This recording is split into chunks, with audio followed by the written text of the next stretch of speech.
leaving the baby outside. Different kinds of fishes. Ew. When you are 30 and not married, it will be pepper, like black pepper. To attract someone with the spices.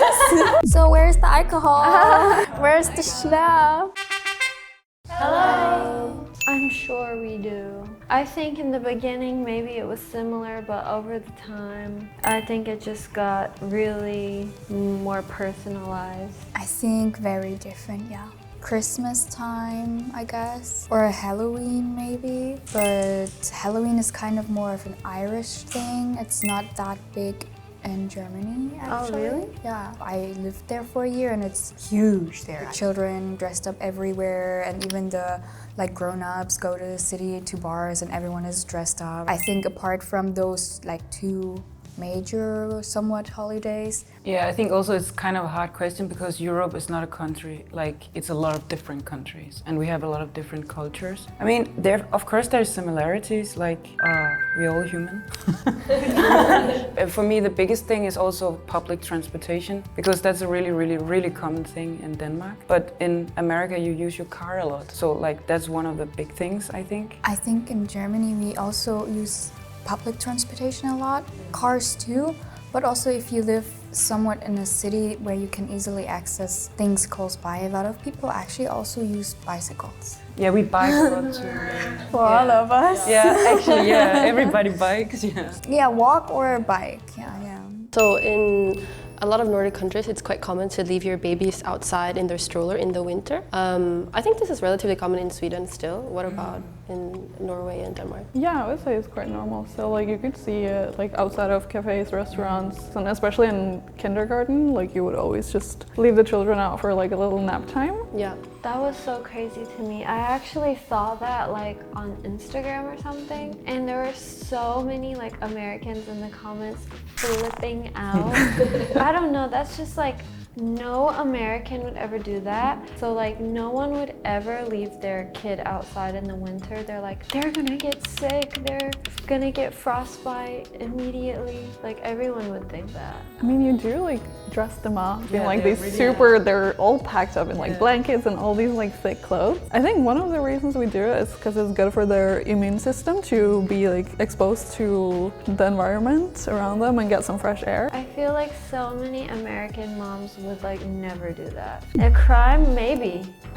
Maybe, because it's illegal to leave your baby in the car alone. So if someone found you doing that, I think they could report you to the police for negligence or something. But do you think also Americans worry that someone might take their children? Oh, definitely. Because I think in the Northern European countries, we're not too worried about that. Obviously, I guess it could happen, but... Definitely, that is probably another reason. I heard about it, but we in Germany don't do that at all. There would be some Karens and that would be calling the police and be like, they're leaving the baby outside.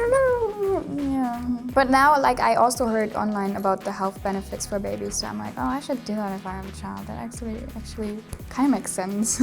I don't know. I think Dutch moms or Dutch parents in general who prefer having their child just play outside and get the outside time in that way. Yeah, it's kind of rude to walk in with your shoes. You take them off. In many Asian cultures, before you enter someone's house, you take off, which I think in the US that's not very common. I don't know about other European countries. Actually, my whole life growing up, we always just wear shoes in the house. It just makes so much sense to me because I remember when I would visit my dad, he had a big house. You have to wear shoes inside because if you don't, your feet are gonna get so dirty on the floor that because we had dogs, we had lots of visitors coming who would just wear their shoes in the house. So at that point it's okay, I want to wear shoes to protect my feet from getting so dusty. Yeah, I actually went to the US with my siblings and we were staying with this family in their house, and we walk in and we're ready to take our shoes off, and the mom is like, no, you don't have to do that. And we're like, yeah, we do have to do that. So she was refusing for us to take off the shoes, but we were still no, I will, thank you. We take off our shoes, yeah. It's rude to walk into a house of a stranger with your shoes on. If you want to do that, you can ask if you're allowed to. If you're lucky, they might be like, oh, if it's just for a moment, yeah, but usually we never wear shoes inside. Even big houses, no. Yeah, my family, we have dogs too, and we make them clean like we clean them up after they play outside, so no shoes. Yeah, I don't know if it's the same for you guys, but like even for house parties, most of the time we still take off our shoes. So there's like in the hallway of the house party, there's just like a bunch of shoes. Like everyone still is walking without their shoes inside. Same for us in Germany. Yeah. In the Netherlands, it really varies. I heard most people in more rural areas tend to take off their shoes for convenience, you know. The soil in the Netherlands tends to be quite muddy, so you don't want to get all of that mud inside of your house, especially when it rains. They tend to take off their shoes. However, most city people, they keep their shoes on. So sometimes in Sweden at least, and I guess Norway, we eat fish for breakfast, but it's not like a grilled fish or cooked fish, it's more kind of like canned fish, or I don't know, is it smoked also? I'm not sure. And then it's kind of on like a hard bread, flat bread, I don't know. Yeah. I mean, we eat a lot of fish, I think, in all of Scandinavia. Yeah, I think just in general we eat quite a lot of fish. Like in Sweden also during holidays, it's always something fish. Yeah, like Christmas, midsummer, and I mean a lot of like daily foods or dishes, it's also fish. Yeah, I think from what I know is like the government, like their health advice to the people, it's like to eat fish at least once a week, like several times a week is the health advice for all of Norway. In America for brunch a lot, I feel like it's possible to eat fish. The thing about America is like it's so big that it's hard to say, oh, everyone will think that's weird. But generally, I feel like Americans will go, fish for breakfast? What would you usually have for breakfast? Me, I usually have, well now I have like rice and eggs a lot. But before, like growing up, I would have actually like waffles, Pop-Tarts, you know, actually more things like pastries or like cereal, bacon and eggs. Yeah, I think for Norway at least, I think we would eat a lot of savory breakfast. We would have bread and then it's this fish that's like canned in tomato. So it's kind of savory actually. Yeah, it's literally mackerel in tomato. I think in Denmark it's more common to eat like porridge, maybe fruit. Yeah, like toast with something, like cheese or something. Yeah, I think that's more like common thing.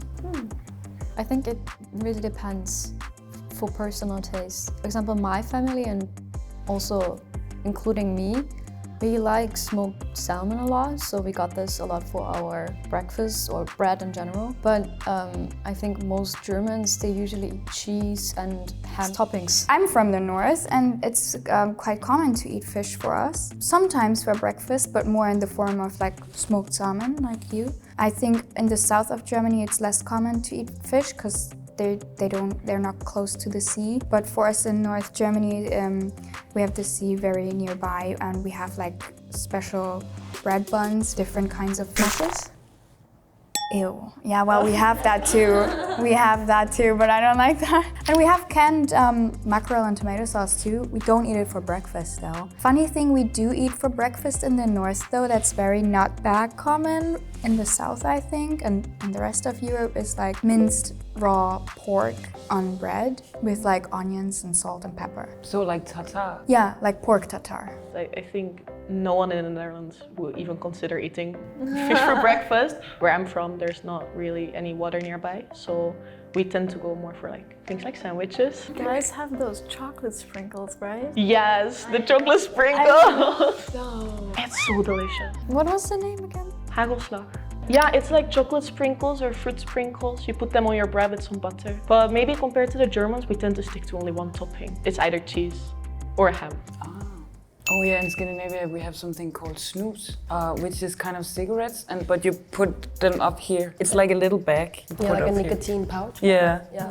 I think nowadays there's lots of different flavors too. Yeah. Like vaping, but a little nicotine pouch, I guess. It's really common thing. I think it's very popular in Austria as well. I know a lot of people in Austria use it. Is it from Sweden actually, maybe? I think like only some really old people in the US do that, but it's not common at all. Maybe this is just me, but I've never heard of this. Sorry, have you tried those nicotine patches? Yeah, I've tried it. It's really strong, I think. So don't keep it too long because you will be really dizzy.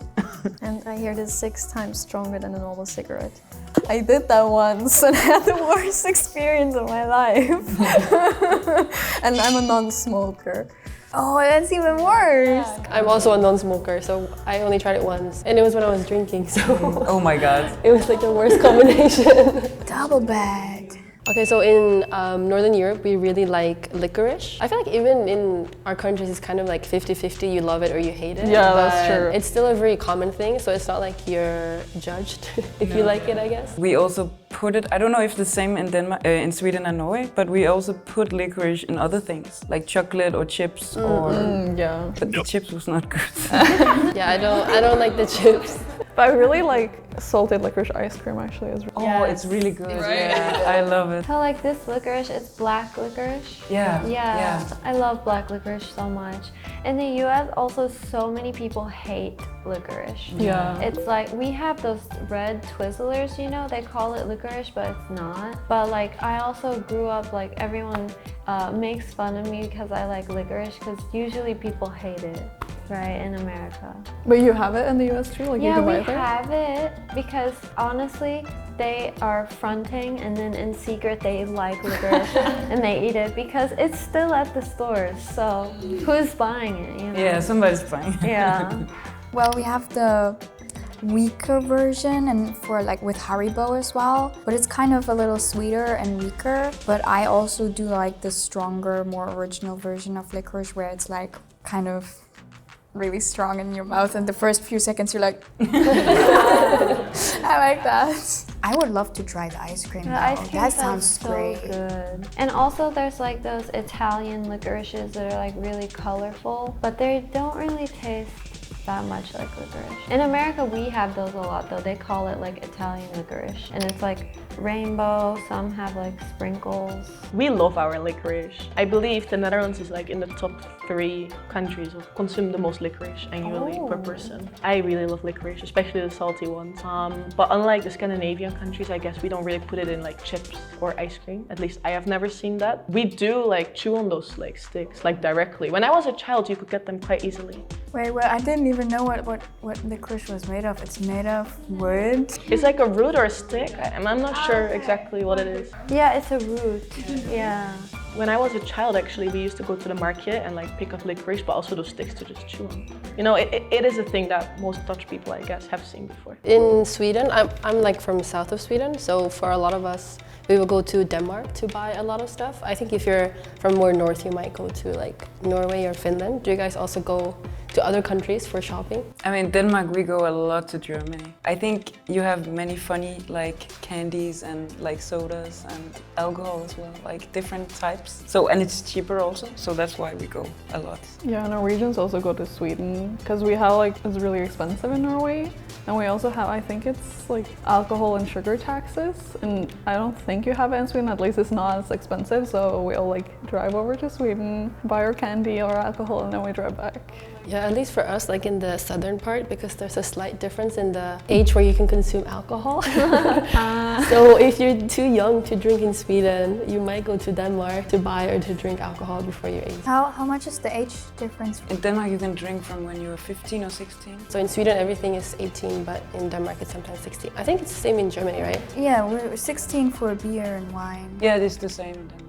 That's so crazy. Like, no American would ever, on a normal basis, like cross a border just to buy something. That's crazy, especially because we're only bordered by like Canada and Mexico. I mean, I have heard of some people who live really close to the Mexican border, like going over to buy some things, but usually it's because their like family is also Mexican, so they're used to doing that. But that is not normal at all. What about state borders? State borders could be way more normal. Yeah, that's more normal. At least in Norway and the northern countries, I would say personal space is super, super important. Like if you take the bus and there's 2 seats, people would usually not sit on the seat next to a stranger. Like you just don't do that. People would literally rather stand on the bus than sit next to someone else. I think there's also like a meme, waiting for the bus. Yeah. And it's like space, space, space. Because no one wants to stand like next to each other, and I feel like even if you were to know someone, you know, on the other side, you avoid them. Like you've both seen each other, but you both pretend you didn't see each other because you don't want to do small talk. Oh my god. Also like the whole like neighboring thing. It's not really a thing, I think, a lot in Scandinavia. You really want to have your own personal like home and not really speak to your neighbors. Like I think it's also kind of a common thing. Wow, that's really different, I Yeah. think. I think especially like when I was younger, we were it was way more normal to be like really friendly with your neighbors. Like as soon as someone moves in, you go over, you say hi, maybe you give them cookies, welcome them. Like also personal space is also very important in the US. Like no one likes to be that close to anybody, even in the store or anything. If they get even a little bit close to you, they'll go like, oh sorry, excuse me. But I feel like in bigger cities actually, it's way more normal to not have personal space, like in New York or something. And on the bus there, like people will sit next to you. So those little things are different. I love my personal space. But I think if you're in the city, you don't really much of a relationship with your neighbors. But if you live more in the countryside, it's a little more normal to kind of be friendly with them. And like when my family just moved to the countryside, they like come to your housewarming party uninvited kind of, and like they just invite themselves, or for New Year's Eve they just like showed up at our house and they're like, so where's the alcohol? Where's the schnapps? We stayed for like an hour. Maybe you have just really weird neighbors. Maybe. You don't really have the ability to keep your personal space, maybe compared to Scandinavia, especially in like cities. There's so many people that, of course, there is some personal space, and I would not sit next to someone on the bus, but we're a little bit close to each other, especially with neighbors. I'm still friends with my neighbors from back home. Even after we moved, we still talk to the people we used to live next to. We used to live across them. So I think in the Netherlands, we do like our personal space, but maybe not as much as the Scandinavians and the Nordics. I think in like Scandinavia and northern countries, we don't really like to brag. So we have this thing called, at least in Swedish, jantelagen. Is it exactly the same? Yeah. So it basically just means like you shouldn't think that you're better than anyone else. So you you just want to stay humble. But I guess because of that, sometimes people still want to brag. So I guess we've like found ways to brag while still sounding humble, I guess. Yeah, I don't know. I cannot come with an example. No, me neither, but I feel like, it's very subtle if we do brag. Like, you don't want to seem too arrogant in general, I think. Yeah, maybe you will kind of downgrade yourself. For example, if you wrote like exam and you spend a lot of time and you did it well, you'll be like, I'm so bad at this. I'm like, this is the worst assignment I ever then you expect other people to say, no, you're good at it. Like, there's like a vibe like that, I think. Yeah. Maybe we're just looking for validation, I don't know. Yeah. I think that Northern Europe, like the Nordics, are really cold countries, so I guess a lot of people will kind of get more used to the cold, but I'm not sure if I can speak for everyone. Like, for example, me, I don't think I ever get fully used to a Norwegian winter. Like, I'm still cold, I would say, but some people would enjoy it better, I think. I think I'm not the right person to talk about this either. Like, I would say I'm pretty weak. Because also in the south of Sweden, like, we don't get that much snow. If anything, there's more rain and like wind compared to the north where there's like, I don't know, -25 and a lot of snow. So for us, it's maybe like -10 at most, but that's considered quite cold. So I don't know, I don't think I'm that good at enduring the cold. Yeah. But I guess maybe compared to other countries where it doesn't get as cold, we're used to it because it's like a yearly thing. It always gets below minus usually, especially north. Yeah, I think especially people from the north would be like enduring it better. Like where my mom is from, the coldest I experienced there when I visited her was like -30, -40. I don't know how they lived, but like even your eyelashes, everyone everything froze. Like yeah, like your forehead and your cheeks hurt.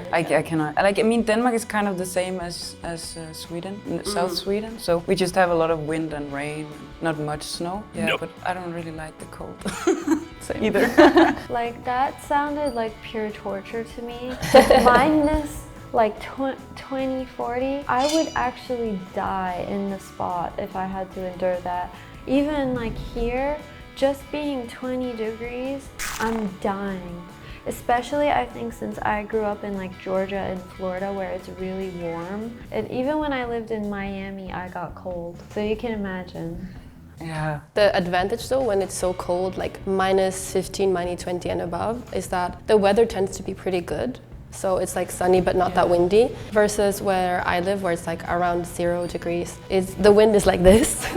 It's different, but it almost feels worse. So I think personally I would still prefer -20. Also, do you in Sweden and Norway, do you also winter swim? Yeah, we do a bit. yeah, Or like you'll roll around in the snow and then you go to the sauna or stuff like exactly. that. Yeah, we do that. We jump in the water when it's really cold. Yeah.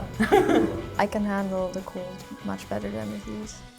Even though it's not that extremely cold in Germany. From the north where I'm from, it's actually, I think we have kind of the same weather as Denmark and south of Sweden, because we get like -10 and a lot of wind, a lot of rain, a little bit of snow sometimes. Like we did have winters where we also had like -20 before. It's not that often, but it does happen. But I also agree, it's usually when you have that cold of a temperature, it's kind of like sunny outside and nice and not that windy. So it's kind of nice in a way. It feels a little more calm than -10 and the rain and the wind just bashing through.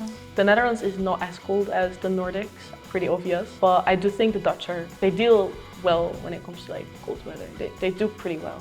The Dutch invented things like ice skating. We have a tradition that on New Year's you like jump into like a cold lake to like cleanse yourself for the next year, I guess. This is like a pretty common thing to do. So I would say the Dutch, even though it's not as cold as the Nordics, we do handle the cold pretty well. So in Denmark, when you are 25 and not married yet, you will be covered in cinnamon. Your friends will cover you in cinnamon.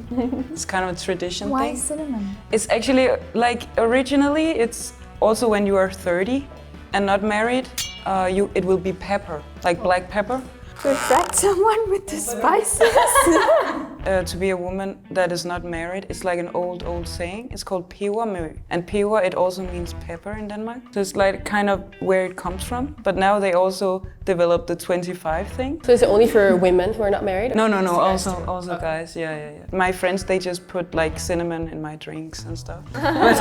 But yeah, I know some people, they are like put to a what is called sat på en pæl. Or like they tie you to a pole? Yeah, and then they would maybe put glasses on you and a mask, and then they just like put cinnamon all over you. Wow, we have nothing like that. That's so funny. I feel like if Americans hear this though, they will go crazy with it. I feel like Americans would probably file a lawsuit. Yeah, honestly, it is really different from the US. If you say to Americans just these things like, oh, fish for breakfast, leave your babies in the cold and throw cinnamon at you, they're going to be so like overwhelmed. They're gonna think you're all crazy. Kind of familiar with some of those facts, but for example, the cinnamon thing kind of surprised me. I think we also have a few similarities. So some of them were not that surprising. Yeah, I think the Dutch and the Nordic countries have quite a bit in common. I was already aware of most of the crazy things, to put it like that. Maybe some things I would be willing to try myself. Fish for breakfast doesn't sound that bad to me. It was fun hearing it from you guys. Thank you.